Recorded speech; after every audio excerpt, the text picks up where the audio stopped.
So, hey, everybody, welcome to the Integrate Yourself podcast with Allison and Maja. Today, we're speaking with Danny Roddy of DannyRoddy.com. He has written a book called Hair Like a Fox. He's got a huge online platform. You can find him on patreon.com/DannyRoddy. He has a podcast called Generative Energy Podcast, which is really, really great and very informative. And he's had his own journey with health and wellness and healing with nutrition. And I'm going to let him expand a little bit more on that. But first, I just want to start by saying welcome, Danny, to our show. Thanks so much for coming on. Yeah, Allison and Maja, thank you so much for having me. Total pleasure. Well, it's our pleasure. We just finally get to talk to you a little bit more and find out how everything has been progressing since you started. Because I also followed you way back when I first started, and when you were doing a little bit of your YouTubing and kind of starting your progression down the road of the Ray Pete world, I can say. Heresy, total heresy. Right? Everyone's coming at you like, what are you talking about? So maybe you can tell the listeners a little bit about yourself and what you are doing currently. Long story short, went through many different diets from like veganism to vegetarian, or probably vegetarianism to veganism to low carb to zero carb. And I think all that started probably around 2007. And then, so got to like speak to a lot of different people in the health sphere. I had did a podcast with a guy named Chris Kresser, who's like a big person in the paleo world. Got to talk to like Rob Wolf and was like on a chain email with these top paleo people for a while. And I guess got to like know that world pretty well. And so I was following them, doing my own research, and was mainly interested in hair loss. And that was the thing that I was mainly keyed in on, and thought that, hey, if I could only improve my like hair health, I think that would have like a ripple effect on my biology and help me feel better. Because I inherently knew that when I had like a bad mood or anxiety, or I was depressed, or my sleep wasn't good, that all like had an effect through my hair. My hair was like a barometer almost for my health. And so I was listening to all these different points of view of veganism, vegetarianism, paleo, low carb, ketogenic diets, zero carb. And I kind of made the mistake of every single time I started a new diet that like became me. So I had like put myself in an ideological cage like every single time I started a new diet. And so when I used to work at Apple Retail, and I just argue with my manager like 24/7 about veganism. And then one day I wasn't vegan anymore, and I like a part of me felt like it was like removed, and I was like, who am I? I don't even know anymore. And so that's a big key that I'd like to talk about a little bit later, because we also do that in our working with other people, is to find out the parts of us and how we change, so, and how we integrate them back. But continue, and we'll go back with that later. So I mean, it's people have talked about it more intelligently than I have, but it is like such an important part of everything, I feel like, and why people just kind of have their blinders on to any kind of discourse about like especially keto or ketogenic diets right now. That's a big one. Or the veganism or whatever. So I guess I had looked so stupid so many times, and I was like publicly online at these times, and I was like, I was promoting veganism, I was promoting paleo, I was promoting zero carb, and for zero carb, I was like one, at least to me, I felt like I was like one of the people at the time that people would go to, that like I was known for my zero carb adventure. And so eventually, like 2010, I actually had like a relationship that was kind of imploding, and that was like the thing that allowed me to like kind of view things from a different perspective through her. And that's when I realized like I had been doing zero carb for like 2 years, and I looked horrible, felt not good at all, had like no libido. Like when we got like intimate, I wasn't sure if I was even able to like have sex, basically. And then I looked horrible. I didn't feel well, but I was like convincing myself that things were going to get better, but I had been doing it for 2 years. And so that imploded, felt horribly depressed, started like integrating starch a little bit in my diet, because that was popular at the time, like the Paul Jaminet perfect health diet people. And didn't really feel well with that either. And I was like, oh my God, I've done literally everything. I don't even know what to do. I don't even know what to do anymore. I feel like I've exhausted every single option. And We And can then relate. yeah, Sure. and I think Matt Stone. Do you Yeah. ladies know who that Yeah. is? Okay. Remember And Matt? Matt was doing like a Ray May or something. He was talking about Ray Pete. Oh, I remember. He was one of the first people I remember hearing about talking about Ray Pete. Yeah. Yeah. And I thought Ray Pete was somebody else. I thought he was this guy named Brian Peskin, and I had already looked at Brian's stuff. He was very like anti-fish oil, and I was like, I don't really like this guy, and so I wasn't really open to Ray's stuff immediately. And then I don't know like the exact events, but somehow, sometime during like late 2010, I think I saw Ray start talking about prolactin on his website. And I was like, oh, prolactin. I know that hormone is involved in baldness. And every doctor and I had high prolactin values on all my lab work. And I was like, I know when I ask a doctor about prolactin, they usually say, oh, it's genetic or something. They had like no, and genetic, that's like not even an answer. You know, it's just like, It's just an there's excuse because they don't know. Yeah. yeah, I Exactly. really felt like that. Kidding about it, sorry. Yeah, and long story short, I got hooked on Ray because I felt like he actually had some answers. Right. And I know he's like an incredibly controversial person, and it took me failing like 7 times on different diets, and also like this total despair to be ready to kind of like receive that information and to think differently. But I'm like just so happy I encountered him, because not only is like his nutrition information just, I feel like, stellar, but he as an individual is like an inspiring person. And then on top of that, I'm really interested in just his worldview in general. So there's like multiple layers to my like intense fascination with him. And then just like I've talked about it on other podcasts, but my friend was like, isn't it amazing that you can just email Ray and he'll email you back? Like, he has no Yeah. commercialism about That him. is amazing, actually. I always just, yeah, I've heard, Kate Deering, we had her on the show not too long ago, and she said the same thing. She said, I would just email him and he'd just answer all my questions. Like, she was amazed. And he does it in a way where you may not get your answer like here, yes. He just say, here, look at this, and you need to go and research. That's what one of the things that I liked about what she said, was that he made you look in further than him just saying, yeah, I'm the authority, come, let me tell you yes, and you'll know exactly what it's right or wrong, right? Yeah. So she said she had to do a lot of deeper look, but he would keep giving her information, so it was good that way. Exactly. I remember asking him like 2 questions via email, and then him not answering the third one. And I was like, how rude. I can't believe he didn't answer my question. And it was so funny that I felt like that, because I feel like the next like 4 months I was trying to find the answer to that question. And I went down like probably lots of wrong avenues or whatever, but like that was like therapeutic in and of itself, trying to get an answer to that question. So he has like a quote somewhere saying things should make no sense until they make the right sense. And sometimes I think about like I'm a lot of times motivated to read things that I don't really understand. And I'll be the first one to say like a lot of the stuff is over my head. But sometimes you read it over. Yeah.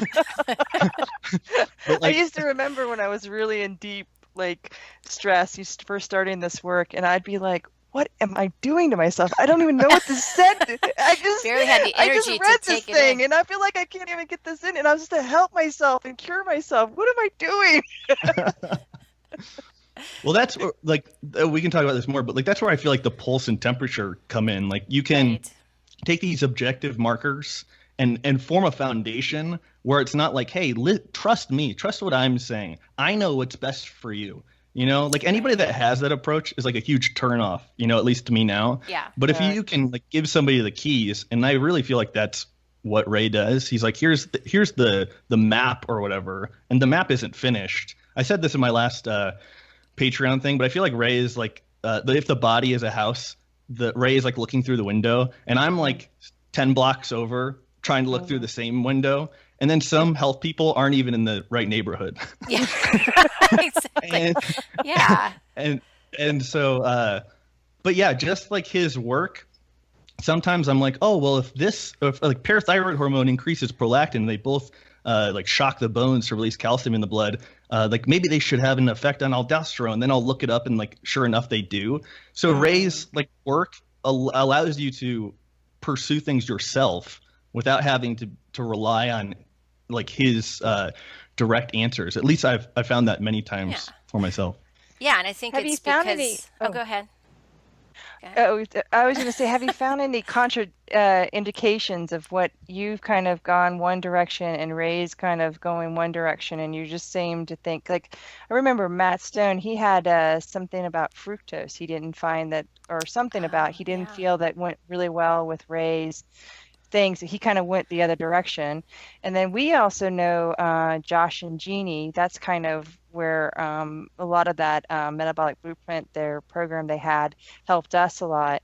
But then they kind of went off into their own direction. So I'm wondering, is there any place that you're kind of seeing that you're kind of going off a little bit from his work, or do you feel like you just kind of get stirred back into doing more of that, or you know? I guess for myself, I look at myself like a student basically, and like I'm 32, he's I think approaching 82, and so literally like 50 more years of experience and research, not to mention he's just way smarter than like I'll ever be, and you can tell like his depth of understanding about things is just like so intense. And that's not to say he's the guru, he always knows what's right, but at the same time there have been enough times to where he would say something like, for example, I used to eat vitamins A, D, and K orally, and I did that for a long time. And my digestion would always be like there'd just be times where it'd get real wonky, and I'd be like, what is going on? Like I'm doing everything the same. I don't understand what's happening.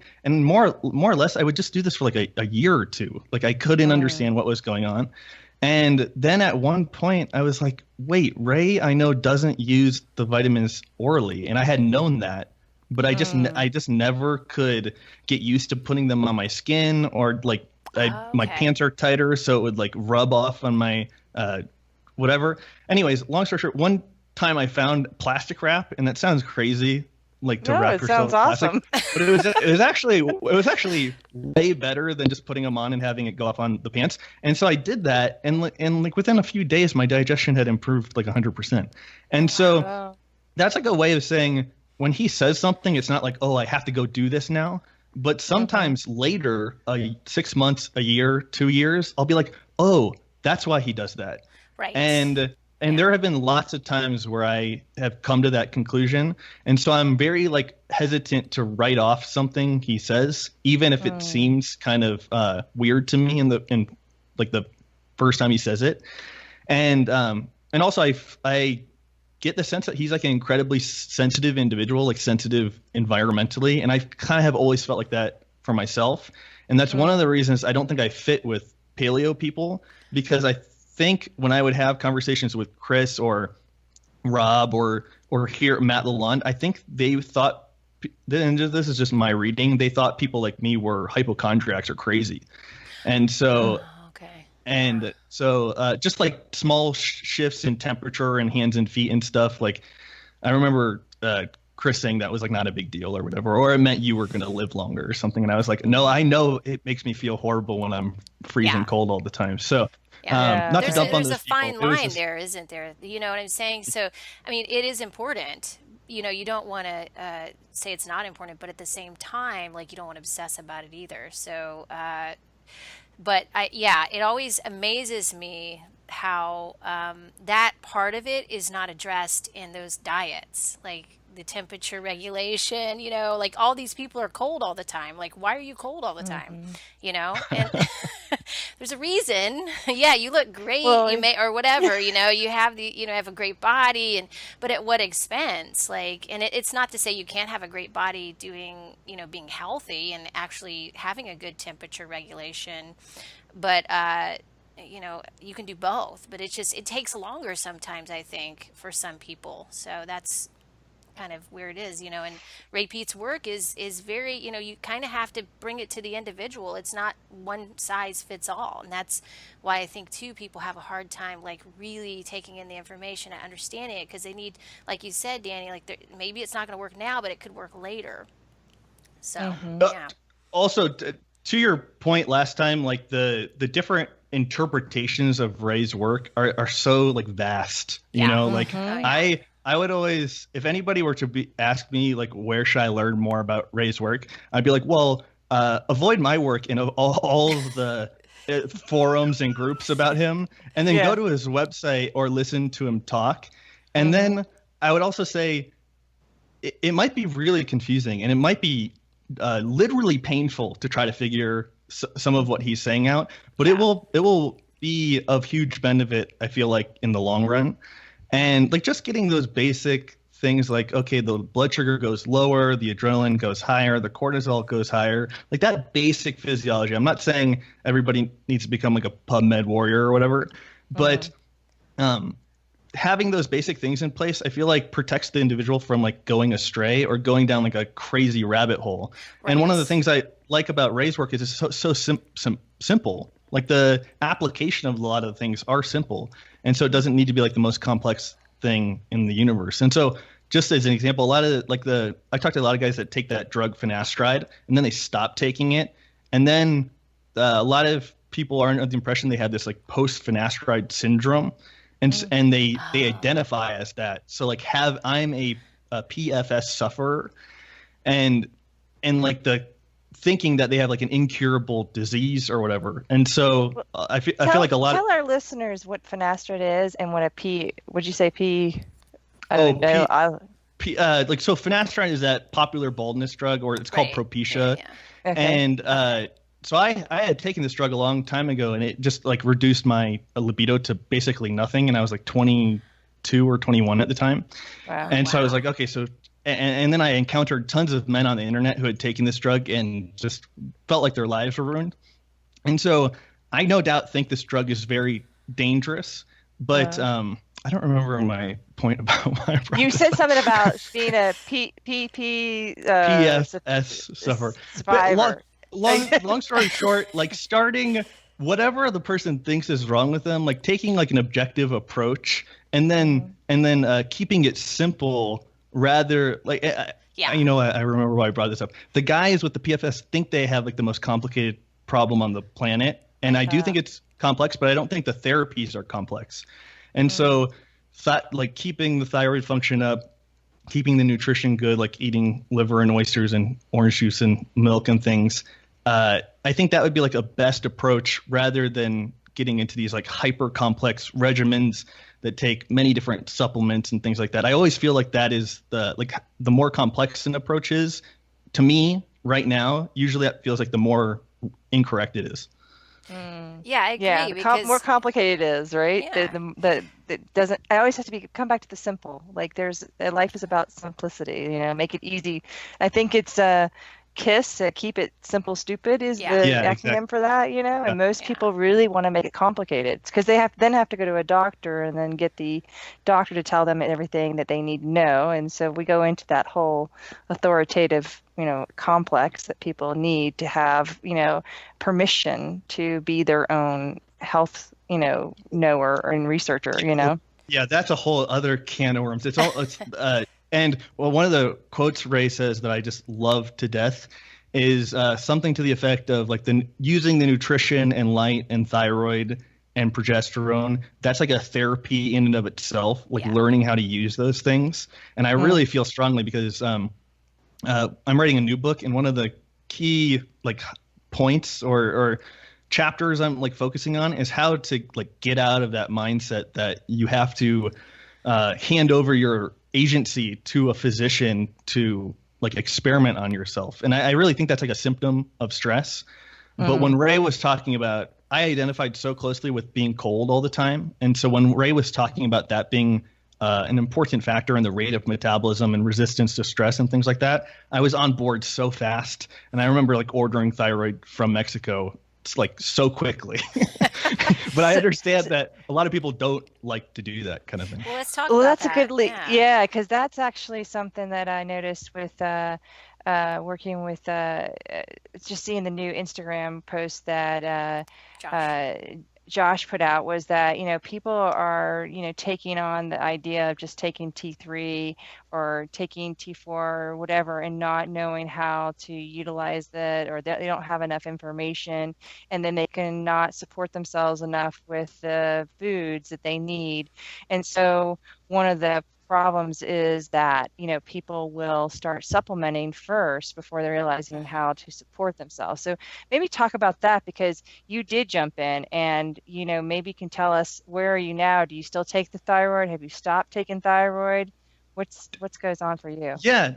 So like, just to add a little context. So I think it's important to know that like the traditional diets probably included thyroid gland. Yeah. And so it might even be normal to eat thyroid regularly. And I think in like 1985, somebody ate a thyroid hamburger and got like thyrotoxicosis.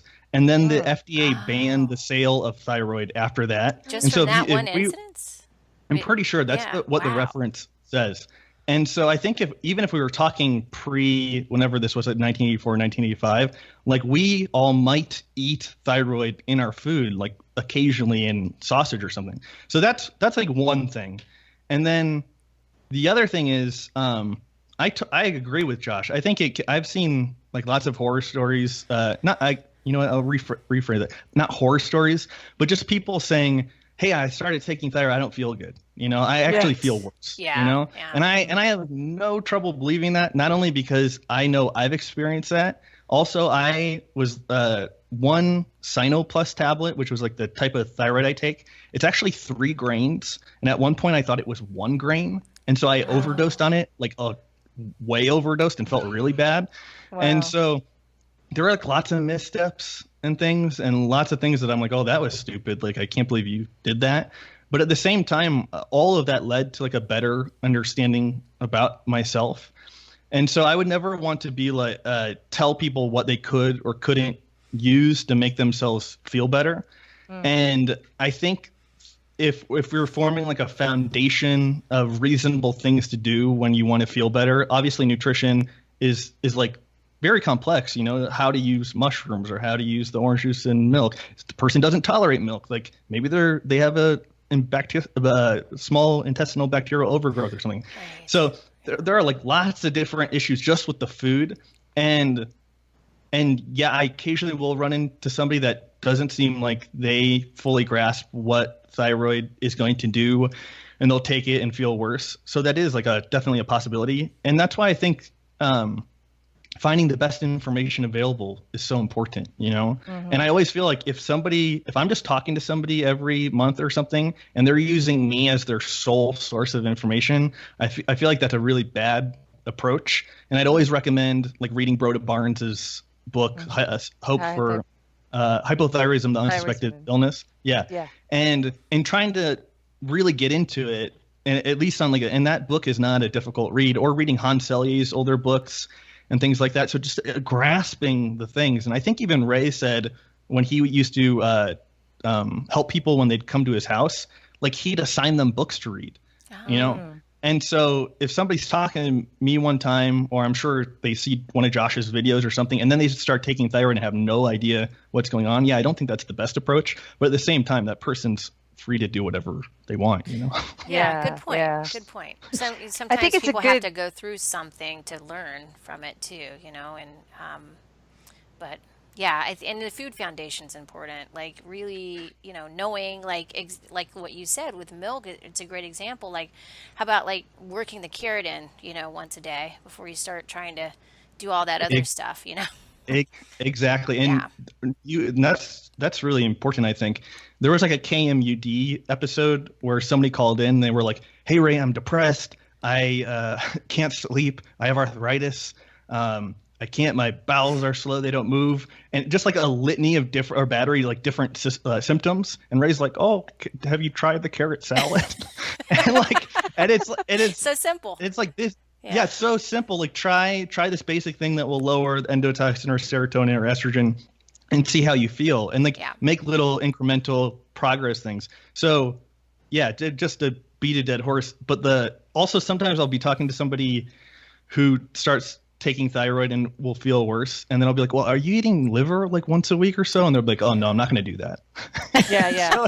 So it's just like, okay, well, this will probably be pretty difficult. Like, so again, you can't like micromanage everybody, but you can like tell them what you think, and you can give them your experience. And I don't think thyroid on like the scale or the spectrum of therapies is very dangerous. But at the same time, it doesn't mean it can't be like dangerous with somebody that has done no investigation on using it, you know? Right. Yeah. And I think someone was telling me like T3, because of its short life, it has that it doesn't react as long, so in the body it will process out. But I think I understand where Josh and all of that kind of thinking comes in, is like, be prepared to hear. You may not be hearing everything, so just don't jump on the bandwagon for one thing, like, oh, if I take thyroid, I'm going to be okay. Well, this, the other aspect is, is your cholesterol low? Do you have issues with the other things, and take variables in? It's just, it's a hard lesson to learn on certain things. Like, especially I know for myself, I went into some things and I was like, whoa, we went a little crazy with the fat, like right. when I started to realize like chromometer was my friend, because it was like, our food has a lot of fat in it. And then you try to reduce fat now, it's like, wow, I really have to like really pay attention to that part, because, I don't want the estrogen to start building back up. I don't want to have that problem. And then to lose the weight that I gained when I first started, because I was just like ice cream here and milk here, and and it was it was great because my body was feeling good, but then that poundage came and it was like, oh, wait a minute, how's that going to work in? Yeah, the chronometer, the lab work if the person is inclined, and then the pulse and temperature. I almost feel like it's like my job to try not to convince the person that I'm right about anything, but to try to convince them to get those things on paper, and the more information you have to play with, I feel like the more information is power, or whatever. I'm sure a lot of people said that, but like that is like some of the most important stuff. And then making good decisions based on your empirical information about yourself, coupled with like the best health information you find, whatever. In spoiler alert, it's not found on a forum. It's like, and I'm biased. I think it's really, Ray is like the best information available on the internet. So that's always my approach to things. True. Yeah, I tend to like to listen to him more than read, because it's just when I read, like, I can do it better now, but at first when I started, there were like multiple steps. It was like listening to him, putting things together. Okay, like revisiting his articles, picking up like 1% instead of 0%, listening to him again, picking up 5%, picking up 10%, and then eventually going through his references, and then being like, oh yeah, he didn't make this up. This is verbatim what he. Yeah. Verbatim what he said. So there were multiple levels, and I took a lot of humility to be like wrong about a lot of different things, because he like changes his mind a lot, and he does. That's why I was confused at first, because I was used to hearing information like, okay, you do this, you do that, and I think that's what a lot of people are used to, like the steps, right? And he's not like that. He changes because he realizes things change. So.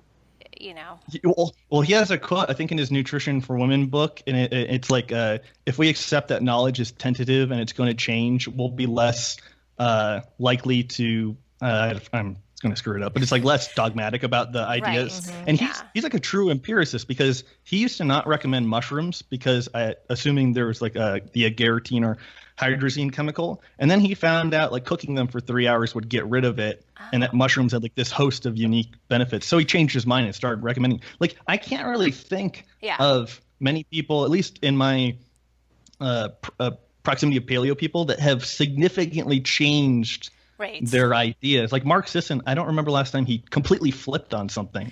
I think they're starting to flip a little bit on sugar, because they're talking about eating like dark chocolate, but that's about it, I think.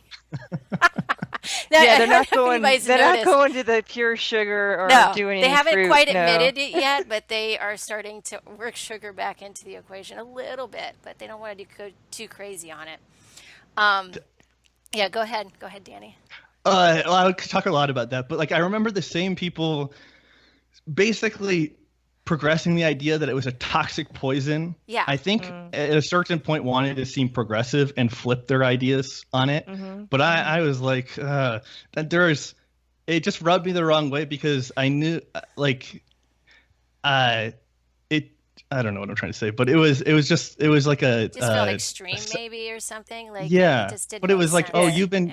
you've been saying these things are the sugar is very toxic, and now you're looking progressive and you're trying to change your mind about it. But yeah. Yeah, it's a very humbling stage to start realizing, like what you just said when we were started was, you were one way, and then you had to realize that did not really make a lot of sense. But once you learned something new, you were willing to adapt to it, and that's the humility. Like the humility is to know that you just don't know everything, and you never Yeah. will. But you'll get to that point where you're like, okay, I don't need to be like stuck where I'm at. I just need to just say, this is how I thought, and this is why I changed it. And so now this is what I think on this forward movement. Like, and one of the things that makes me crack up thinking is like, the whole sugar idea is like so important for the brain, and we wonder where all these people are just getting so like, emotionally tied up. They're getting so like frustrated.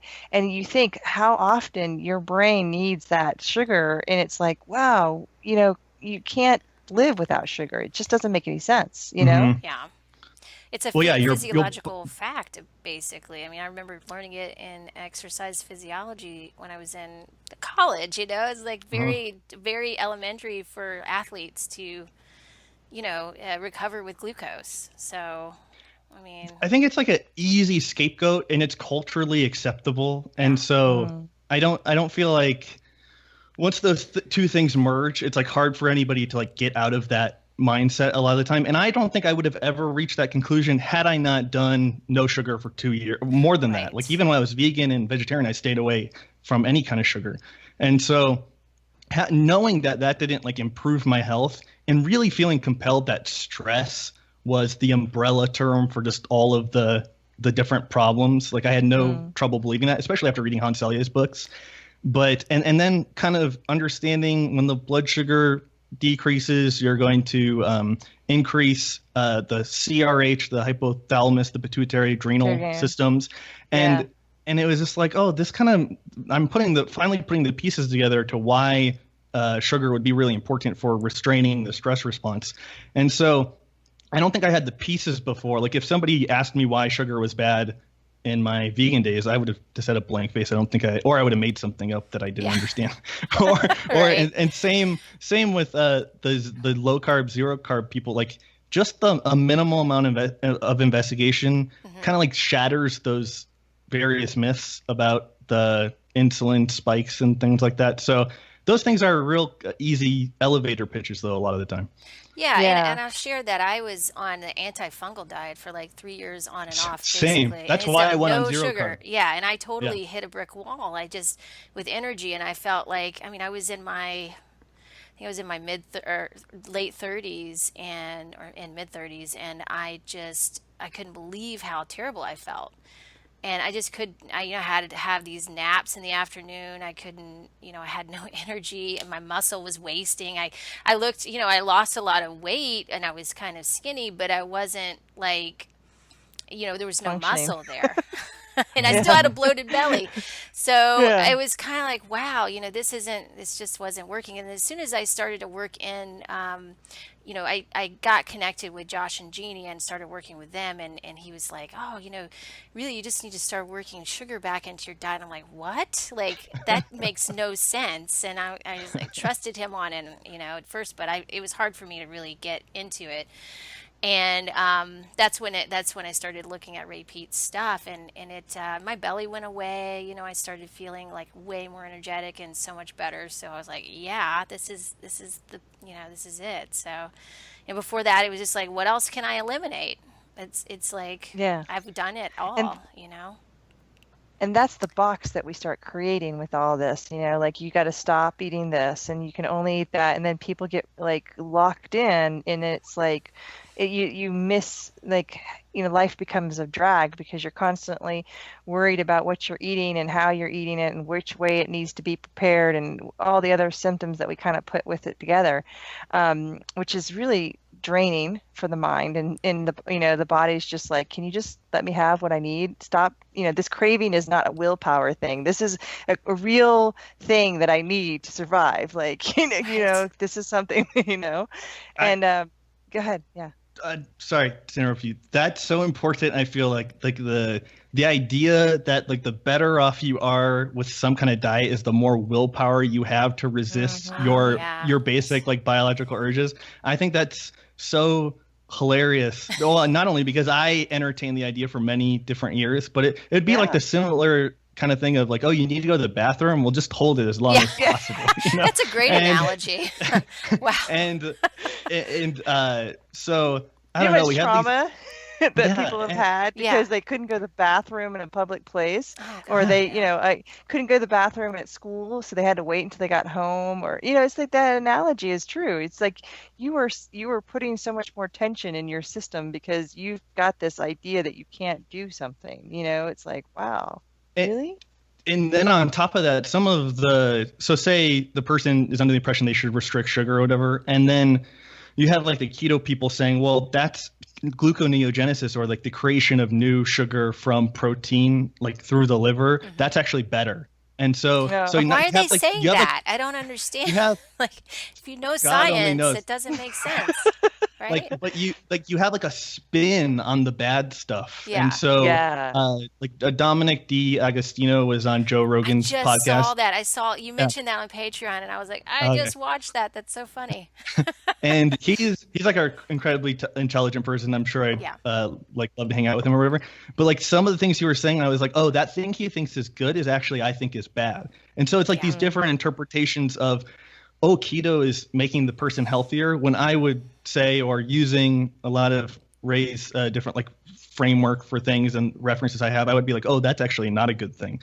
And so, it's just like, I really feel for anybody trying to navigate these waters. And again, I think it's just about finding the best information possible and using your intuition to find the information, and then also take the empirical route and get information about yourself so you're not led astray. Right. And like, just as an example, like if your you have 4 parathyroid glands in the back of your thyroid, and those like raise when somebody doesn't eat any calcium, or their diet is insufficient in calcium. Mm-hmm. And so, or their diet has too much phosphate. And so they could go get a lab test, get the results back, and then they could kind of gauge how much calcium was in their diet. And so that's like just a one method of, I think, figuring out something about yourself that has nothing to do with whatever anybody else says. And that's taking like your information and then trying to apply it. And the other way would be, I'm going to be a vegan now and hope just my problems go away, or I'm going to be keto now and just hope my problems go away, where you're taking like a more empirical approach. One of the things I noticed is the view is the short term. Like, let me get this goal now. I don't really consider the whole big picture. And so one of the things I keep coming back to with helping other people is to say, longevity wise, do you understand what what the consequences are going to be for what you're asking for? So if I say I want to fit into a dress for a wedding, right, and I'm going to do everything I can, I'm going to starve myself, I'm going to work out, I'm going to do everything I can, you'll make it, you'll have it happen. Yeah. But did you notice that you're not sleeping? Do you notice your sex drive is down? Did you notice that your hair is lost a lot of bounce or whatever? Maybe you've lost some hair. These are the long-term things that start to show up with life, and you start to see how the health changes. And every time you do these little bit of intermittent fastings or a little bit of dietings or kind of these little fad things. And I call them fad because they just fade in and out, because you're just not sustainable. You just can't stay on these things forever, unless you're, really kind of kicking your ass all the day long, so go ahead. There is a quote by, I think, Abraham Maslow, and it's like, to change somebody's mind, you need to change their awareness of themselves. And I think that's and it's like really what we're talking about, I feel like. But if you, like you just said, like how's your sleep? Are you waking up in the middle of the night, or like is it really hard to get to bed? Is your mind racing, or do you find it like incredibly difficult to get up in the morning, or is your libido not as good as it used to be? Is like the climax not that good, or whatever? Is it like whatever your endurance? If you start prodding the person, and again, it's not because like you're so smart or you have all the answers. I think part of the therapy is like getting the person to acknowledge, aware of different things in their life and what they might be caused by. And that's really what I felt like Ray was so important to me, because he was saying things and I was like, it's not normal to wake up at 3 or 4 a.m. every night and go to the bathroom. Like that's like an adrenaline response. Right. And I would have just thought nothing of it until he mentioned it. So, it's hard to like convince somebody that there's a problem if they don't even know that what they're experiencing is like problematic, basically. And that's where I think the issue lies with most of the diets, and why they don't, maybe these people who are really super smart in the industry don't understand, because they don't understand like that maybe that's not healthy, like some of these responses, and there's like another circle of truth that goes beyond that. And so really knowing yourself and also trusting yourself is super important, I think, in the process. And I agree. And at the same time, sometimes questioning the therapy. So I had a friend named Lex Rooker who was like used to be on the 0 carb diet with me. And he was like 60 and I was in my mid 20s. But he told me stories about when he was a kid, he had acne. He used to go to the doctor to get irradiated in his face for the acne. And so that was considered safe at the time, which later obviously caused cancer and a bunch of other problems. But even things like, I think people are more aware of the dangers of like estrogen therapy, but even like fish oil, fish oil probably falls into that same category of extremely risky. But it could, like, part of the problem with the PUFA is it breaks down into these things called prostaglandins, and fish oil inhibits the production of the prostaglandin. So it's kind of having this anti-inflammatory effect by accident. And then there's a ton of other problems with them besides just that little thing. And so I think you have to ask questions about just the basic therapies and things like that, because a lot of people just like aren't ready to even question those mainstream things like fish oil and things like that. Yeah, well, can we talk a little more about the fish oil? Because is that okay, Maya? Sorry, I didn't mean to cut you off. Absolutely. I was just going to say, like, that's a perfect example of it works for the beginning, right? People start feeling okay with it, oh, I take fish oil, I feel good. But it's like later on, that stuff starts to wear you down, and they don't even recognize that part, because it's a connection to like your liver and how it's having to process longer. And so keep going with the fish oil. I'll also say that we've referenced your book in one of our shows. I don't remember which show it is off the top of my head, but with that study on essential oils and or essential fatty acids, sorry, and how like it's based on, I think, the health of it and why it's recommended. It's based on like really one study that was kind of flawed, right? So in a way, I mean, it was like more short-term effects, and then the long-term they didn't really study. And so I think it was the Burrs that did like the original studies in the 1930s, and they with the mice, I might screw it up. I should have read up on it before we talked. But I think you supplementing the rats with B6 cured all the so-called deficiency of essential fatty acids. Yes. And I think when you look at at least, okay, so I would come from approach it from the hair loss point of view, because I feel like that's like the best angle for me to take, because I feel like so well. Well, it's like it's just easier to like talk about that. But the EPA and DHA are like these longer chain fatty acids, and they're like incredibly susceptible to lipid peroxidation.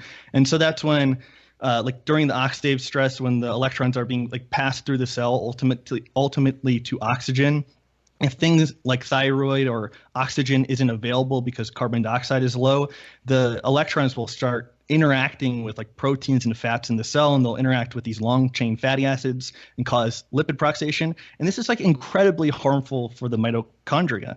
And so the mitochondria, I forget what paper said this, but they called them like stress response modulators. So if the mitochondria weren't functioning right, the person wasn't going to be able to produce efficient energy, and then they were going to have to adapt with their pituitary and adrenal stress systems. And So if you just like kind of paint a small picture of what's going on with the stress, I think the fish oils like don't make basically like any kind of sense to take for health. Yeah. And then on top of that, if you type in like what's it called, people vaping or whatever, that's really popular right now. Like one of the problems with vaping is that it creates this like toxin called acrolein. And so if you type in like vaping and acrolein, you'll find a bunch of people that have talked about this. And DHA is like a precursor for acrolein production. Oh, wow. And so I didn't know that part. I didn't either. And then cod liver oil, they tested I might be screwing up this study a little bit, but they tested a bunch of different fats, and cod liver oil was like the worst offender with the production of acrolein. Wow. And so it just, they're the isoprostanes and neuroprostanes, like they break down into these tons of different chemicals, and all of them appear to have like negative effects on the mitochondria. Like acrolein is like a powerful inhibitor of mitochondrial function. I think it's really associated with Alzheimer's. And so it's and again, like if you go back to the paleo world, people have really put in all the chips on fish oil being a good thing, or at least eating fish, you know, even if they don't say fish oil is good, or taking boutique fancy cod liver oil or whatever.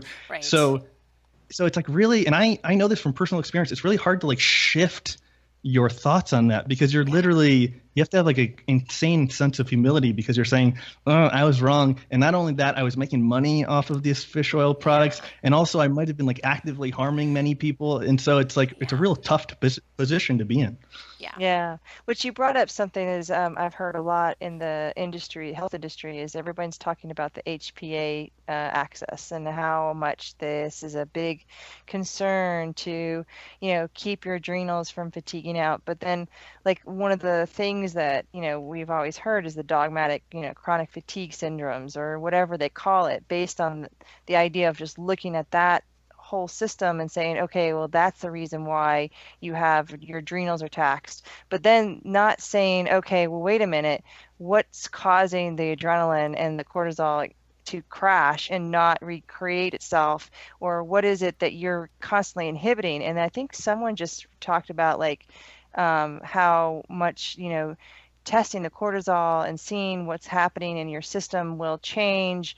And, you know, it's not so much that you're not getting enough of it. It's that you can't even produce it. So then it has to go shifting into the physiology where they don't want to go. It's almost like some part of it is just limited on this idea of, we found where it's crashing, but we don't want to know how it flows with the rest of the body and how that part of the whole system needs to be able to be supported before it can be repaired. And so that's where I find I get a little bit like, wow, you're still missing the other part of this. Like, thanks for the information, but come on, like, look over here. Yeah, I agree. Are you talking about specifically about like those cortisol rhythms that people will get for cortisol? Yeah. And then they talk about it like in terms of like HPA access, in terms of how you're adrenalizing yourself in a one way through the I think it's the hippothalamus. I can't pronounce hypothalamus, and then I think that like activates the pituitary, and then pituitary usually activates the adrenal system. Yeah. Right, but then that whole concept still doesn't go into changing the diet and allowing sugar in. Yeah, you know, because the therapy is still to give cortisol, right, and DHEA and. A long time ago, I went to like a anti-aging doctor, and he had like a book on his desk, and it's called like Safe Uses of Cortisol by Dr. Jeffries. And this is one of the, I think, like godfathers of, I don't think he termed adrenal fatigue or whatever, but I think a lot of people started using cortisol because of him. And my doctor put me on Cortef. And so that's like a synthetic cortisol, because he tested my saliva cortisol levels and DHA and stuff, and mine had some funky rhythm or whatever. And I just remember at this specific time just like feeling like worse than I'd ever felt in my like entire life. And so it wasn't easy for me to think that I think Ray has like a very specific explanation for why testing hormones in the saliva is bogus. I think it's something to do with, I won't even go there because I forget what he said. But for what it's worth, I take like all lab tests with a grain of salt.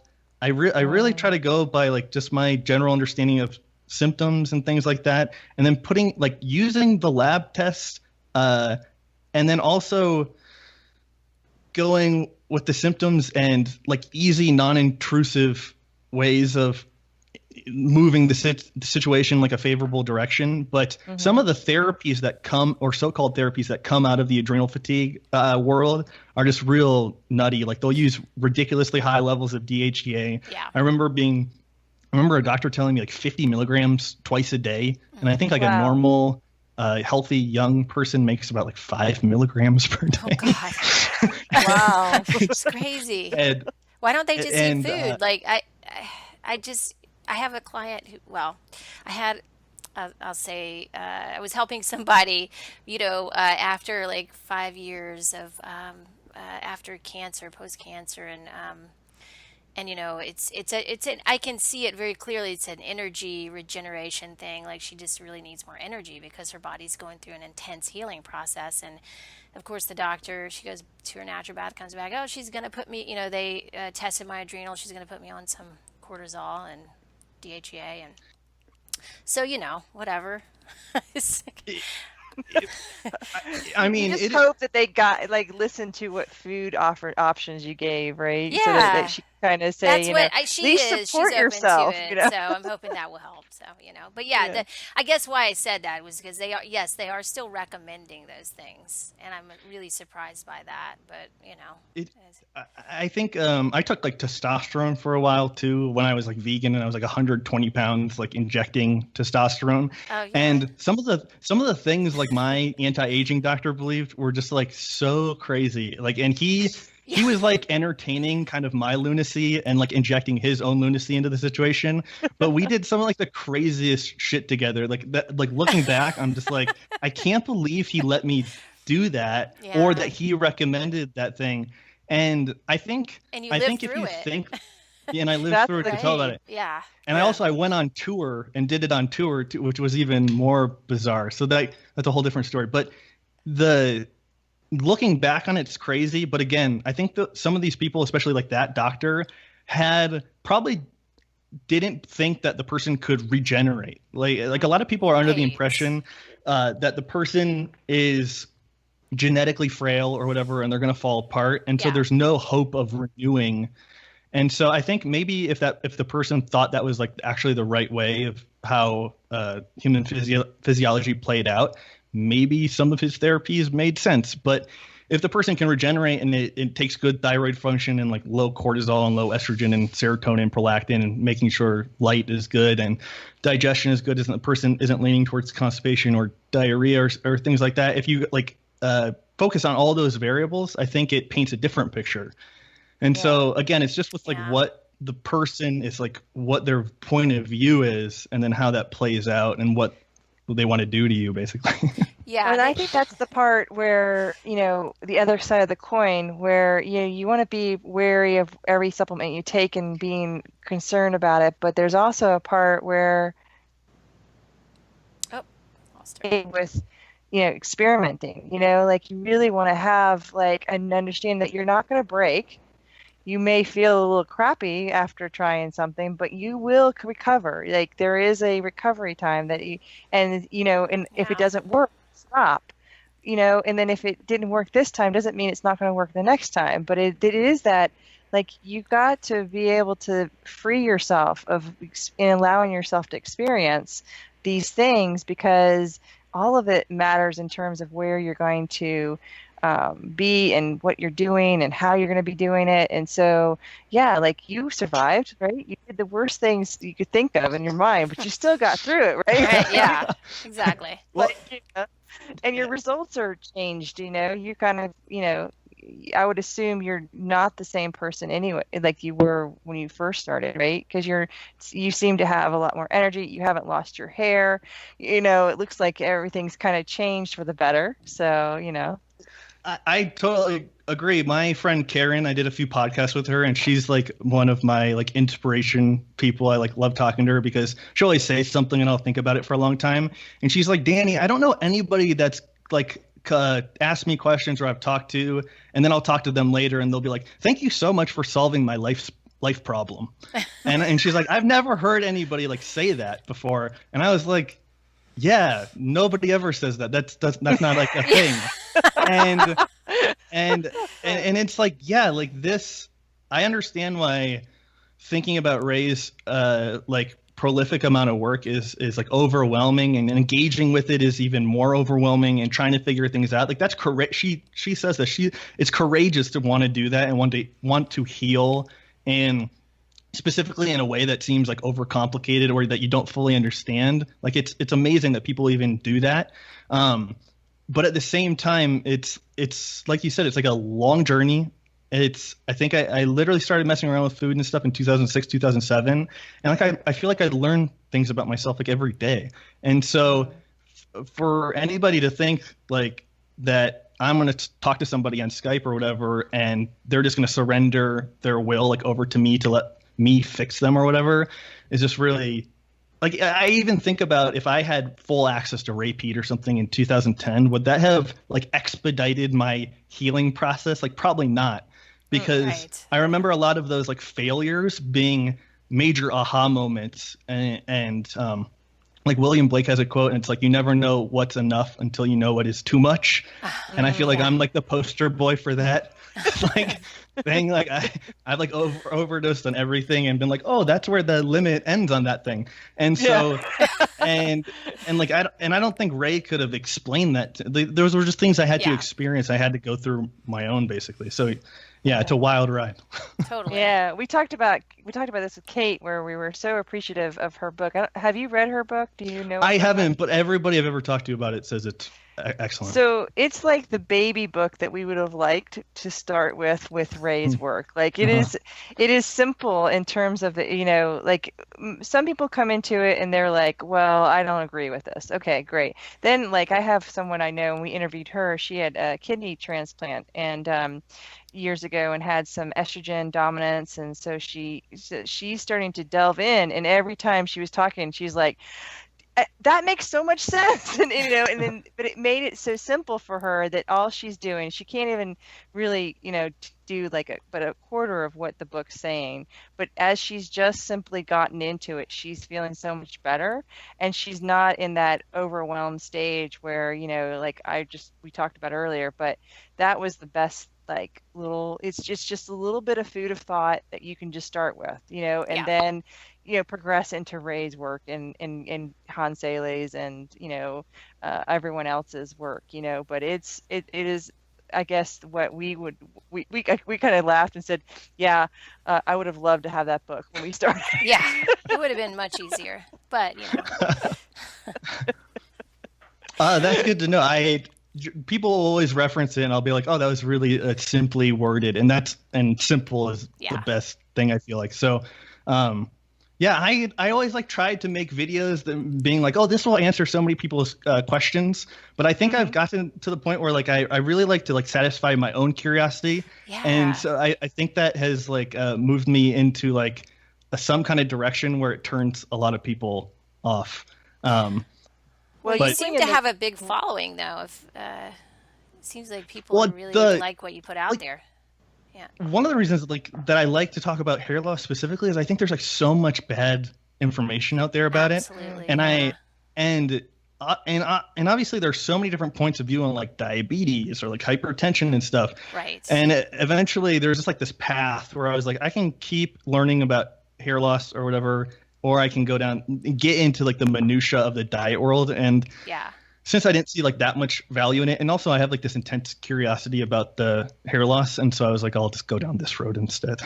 Yeah, I think I'm glad you did. Yeah, we both. I think Maya and I both were really curious about the aging aspect, since we're in our 40s now, and we're coming across stuff that you just can't, no matter how hard you try with your diet, you can will all you want, have that willpower, but it doesn't change anything.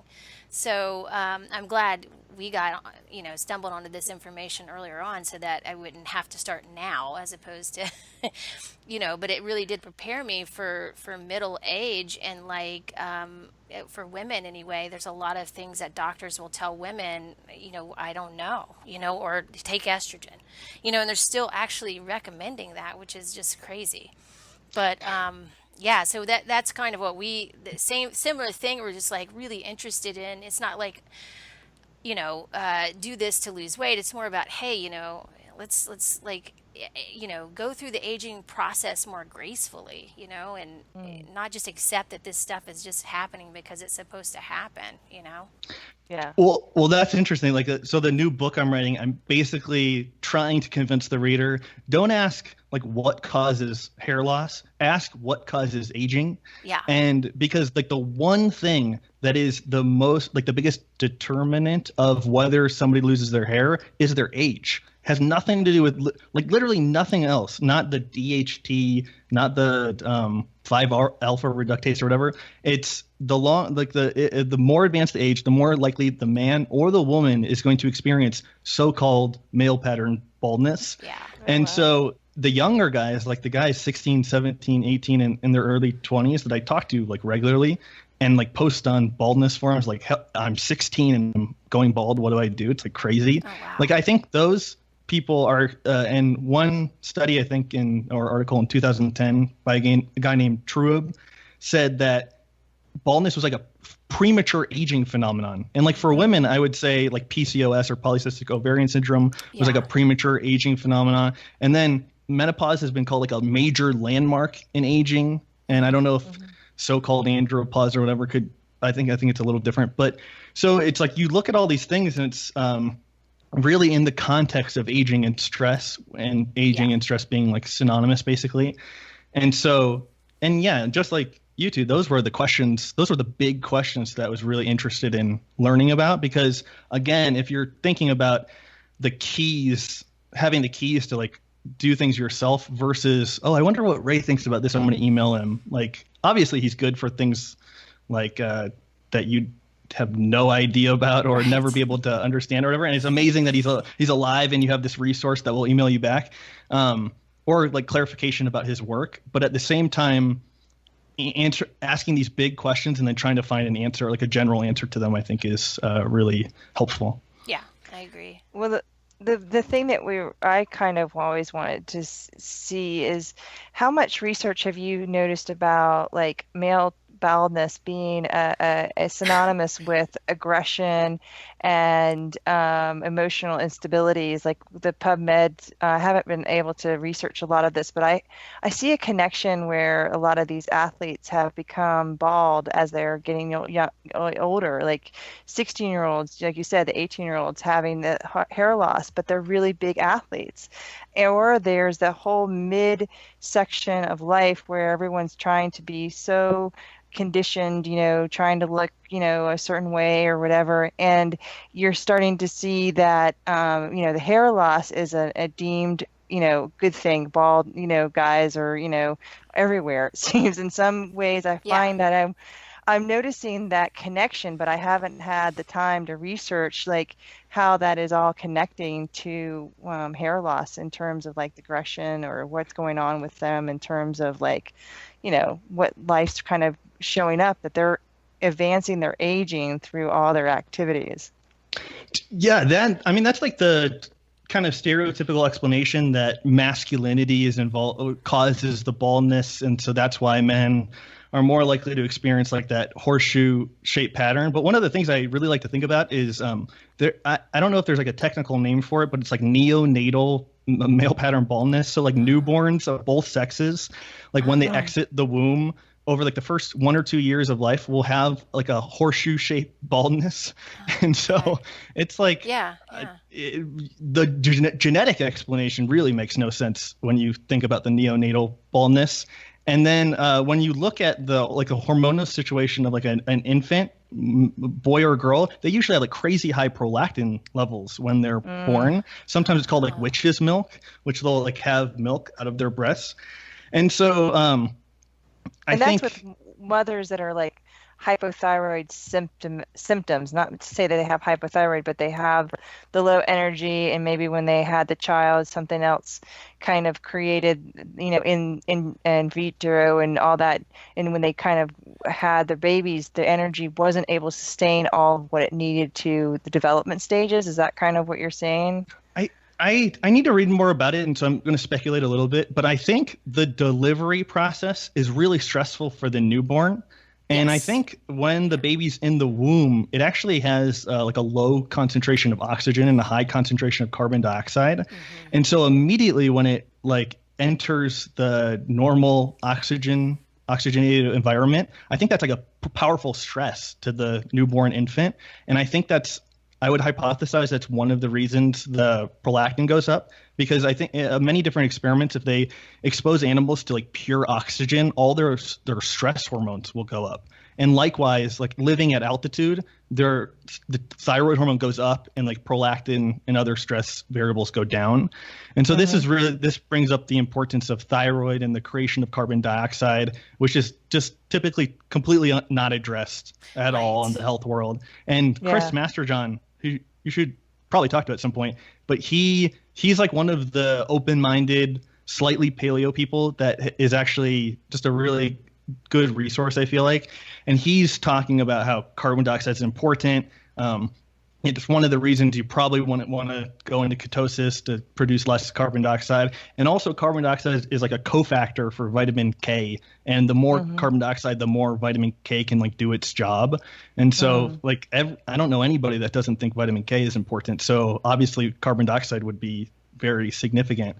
And so I think one of the motivators for me to like keep going was I had accumulated so many references of papers saying there is no difference between men with baldness and men without baldness in like the androgen hormones. And so they keep like trying to find a difference in testosterone or dihydrotestosterone, and they just come up empty-handed. But it doesn't matter because the myth has like cemented itself. And so just you'll read a paper and it will start off with the myth, and then it will go into like the findings of the study, and it's just like told over and over again. And there have been like few papers where the author has really questioned the idea like that the masculinity is causing the baldness. And I think the things like the neonatal male pattern baldness, the polycystic ovarian syndrome being associated with the so-called androgenic hair loss, that's a condition where too much estrogen. Contraceptive pill use is very associated with developing male pattern baldness. Post-menopause is very associated with developing male pattern baldness. And so these are all situations where like the estrogen goes up and the progesterone goes down, and the estrogen and the cortisol and all the things that interfere with the hair cycle. And so, and even if you go back, like if you look at most of the baldness drugs, like one's called cyproterone acetate, another one's called like spironolactone, and then obviously the newest one is specifically for guys is the finasteride. All of those drugs are progestogenic or progesterone-like. And I think it shows how amazing progesterone is. Yeah. And I think guys are like Ray's made the case a few times that women, because of their like cephalization, are like a little bit more evolved than men are, because they have like a bigger head, smaller eye ratio or something.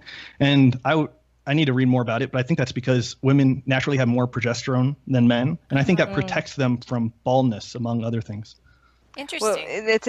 Well, that's interesting because as you were talking, I remembered that connection to women also are getting like bioidentical. They think they're getting progesterone, but they're not. They're getting the estradiol or the estrogen part of the progesterone conversion, so that there's a little bit of extra something that makes it more estrogen than it is the pure estrogen. And so like mainly what made me think of why some of these I kind of lost where I was going, but I wanted to say something about how we are similar. Like you're getting men are getting this supplement, and we're getting a supplement that's supposed to be like progesterone, but it's not. It's really not what we're getting at all. Yeah. I don't have any confidence in. I've taken Progesti, that Kenogen brand, and it just seems like it's so hard to make a good supplement. And like I've seen people take like new kinds of thyroid, and then they get their lab test back and it looks like the thyroid doesn't work at all. And so it's like you have to be, I feel like, extremely judicious about the supplements you do and do not use. And that was even going back to rubbing the vitamins on the skin. It seems like the intestine is such a big part of like the harmonious interaction between all the hormones. And if you have like constant agitation in the intestine, it would be probably impossible to get the hormonal situation sorted out. And so that's why sometimes I'll talk to somebody and they'll list all the supplements they're taking. They're taking like 20 different supplements. And I'm like, for what it's worth, you might think about like if you eat liver, eggs, and oysters, you might think about dropping all of these. Yeah, right. Because each one of these is like a potential allergen to the intestine. So, and putting myself back in that person's shoes, I remember feeling like supplements were a crutch at one point, and I thought something bad would happen if I stopped taking them.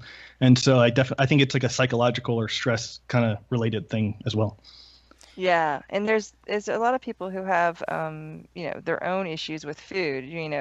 Talking about liver, to some people they just like turn white, and they don't even want you to like suggest like some ideas how to take it. Like people have cut up pieces and frozen them. There's people who make pâtés.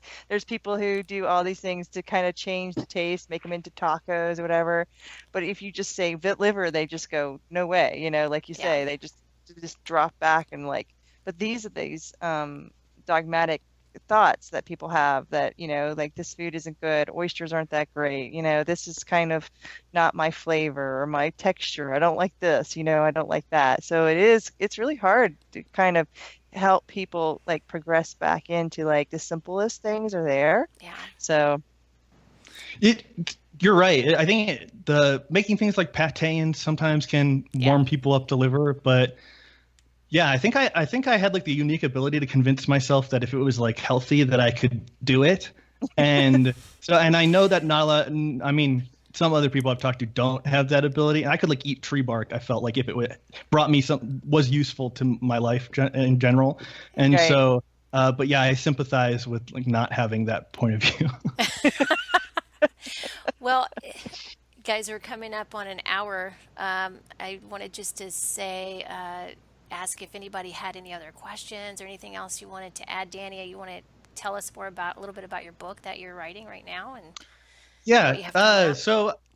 I wrote that first book, Hair Like a Fox, which is funny saying the title now because it just like seems so long ago. But I wrote that in like 2013. Didn't have access to lots of papers at the time, so it was really just like a bad writing experience, and it was like really difficult. It's good. I thought it was well written. So I think that's because the editor was like incredible, and I feel like he saved like a burning dumpster fire. And and so like I finished that book and I was like, oh God, I'm thankful that I'll never have to write about this topic again, because I just thought I had done it, like written like finished what I was working on. Yeah. And then I kept getting like really good, intelligent questions that I had not addressed in the book or just glossed over because I didn't know. So, for example, somebody was like, why does that shape happen? And I was like, I don't know. Like, I have no idea why it happened.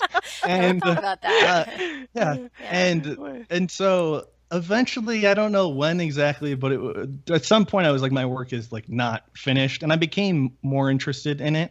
And had like re-synthesized some of the ideas in like a YouTube series called Organizing the Panic, which is like the bald myth on YouTube or whatever. And then done a series of other YouTube videos, and eventually was like, I think I have enough material to like write another book. And I really wanted to work with this artist named Daeyoon Kim.